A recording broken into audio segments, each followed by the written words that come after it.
आप देख रहे हैं भवानी टाइम्स। जिल्हा मध्यवर्ती सहकारी बँकेच्या निवडणुकीसाठी नामनिर्देशन पत्र भरण्याची प्रक्रिया सुरू झाली आहे।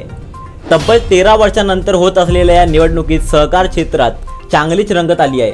आज भाजप आणि राष्ट्रवादी समर्थित सहकारी पॅनलकडून 20 उमेदवारांनी आपले नामांकन दाखल केले। यामध्ये राष्ट्रवादीकडून 10 आणि भाजपाकडून 10 असे एकूण 20 उमेदवारांनी उमेदवारी अर्ज सादर केले आहे। महायुतीच्या तिन्ही आमदारांनी यावेळी 20 पैकी 20 उमेदवार निवडून येणार असल्याचा विश्वास व्यक्त केला आहे। सध्या काँग्रेस सुद्धा या निवडणुकीत सक्रिय भूमिका घेताना दिसत आहे, परंतु महायुतीत ही युती बँकेच्या निवडणुकीत राष्ट्रवादी आणि भाजप यंदा वरचढ ठरताना दिसत आहे। या निवडणुकीत सहकार क्षेत्रातील विविध मुद्द्यांवर चर्चा होणार असून उमेदवारांनी आपल्या कार्यकाळात केलेल्या कामांची माहिती देऊन मतदारांना आकर्षित करण्याचा प्रयत्न केला आहे। जिल्हा सहकारी बँकेच्या निवडणुकीत सहकार क्षेत्रातील या रंगतदार वातावरणामुळे स्थानिक राजकारणात चुरस वाढली आहे। आगामी निवडणुकीत कोणता पॅनल विजय मिळवतो हे पण पाहणे महत्त्वाचे ठरणार आहे।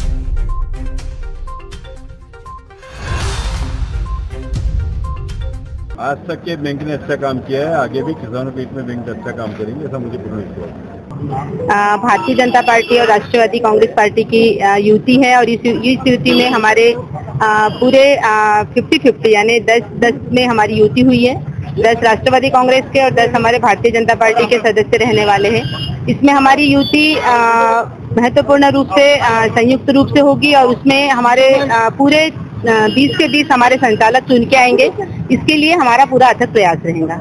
येत्या 29 तारखेला गोंदिया जिल्हा कोऑपरेटिव्ह बँकेची निवडणूक होऊ घातलेली आहे आणि त्यामध्ये भारतीय जनता पक्ष, राष्ट्रवादी काँग्रेस पार्टी याचे युतीचे उमेदवार म्हणून आम्ही सगळे 20 लोकांनी आज फॉर्म भरलेला आहे। निश्चितच आम्हाला विश्वास आहे की 29 तारखेला निवडणूक होईल, त्यामध्ये 30 तारखेला जो रिझल्ट येईल त्यामध्ये भारतीय जनता पक्ष, राष्ट्रवादी काँग्रेसची जी सहकार पॅनल बनलेली आहे ते सहकार पॅनलचे सगळेचे सगळे उमेदवार जिंकून येतील। शेतकऱ्याला वेळेवर कर्ज मिळावं, त्यांना सुखसुविधा मिळावी, वेळेवर त्यांनी दिलेले अर्ज आणि त्यांनी मागितलेले कर्ज हे दोन्ही त्यांना वेळेवर मिळावं ह्याकरता आमचा प्रयत्न असेल। त्याचबरोबर गोंदिया जिल्हा कोऑपरेटिव्ह बँक ही महाराष्ट्रामध्ये अग्रगण्य बँक म्हणून मानण्यात यावी ह्याकरता सुद्धा आमचा प्रयत्न असेल। आणि शेतकऱ्यासाठी काम करणारी आणि एक चांगल्या पद्धतीने बँक चालवत आहे आमचे सर्व संचालक मंडळांनी। आता जे आम्ही युतीचे जे सर्व उमेदवार आहे 29ला मतदान होणार, 30 तारखेला आमचे 20चे 20 उमेदवार निवडून येतील आणि पुन्हा बँकेवर आमची राष्ट्रवादी काँग्रेस आणि भारतीय जनता पार्टी युतीची सरकार बसणार आहे। आणि एकमेव उद्देश आजपर्यंत जितके दिवसमध्ये बँकेच्या अध्यक्ष म्हणून मी काम केलं, कोणत्याही वर्षात बँक खात्यात तोट्यात गेली नाही, बँकावर कोणताही चार्ज नाही, शानदार पद्धतीनं आणि शेतकऱ्यांना लोन वाटप करण्यामध्ये सर्वात अग्रणी bank district central cooperative bank आहे। तसंच मागच्या वर्षी रेकॉर्ड होता आणि या वर्षी पण रेकॉर्ड होणार आहे। मोबाईल एटीएम प्रत्येक तालुक्यामध्ये चांगली 11 वर्षाची बिल्डिंग इमारत आहे, एकदम चांगल्या पद्धतीनं इमारत प्रत्येक तालुक्यामध्ये मॉडर्न इमारत शेतकऱ्यांना जितका लाभ होऊ शकते।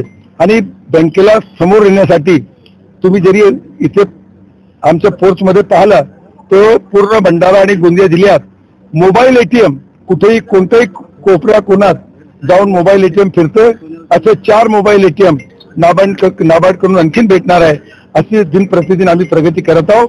प्रत्येक मतदाता, प्रत्येक शेतकरी बंधू आणि प्रत्येक गटाच्या माणसाला माहित आहे की बँक किती चालत आहे, चांगल्या पद्धतीने चालत आहे आणि आमची विजय निश्चित होणार।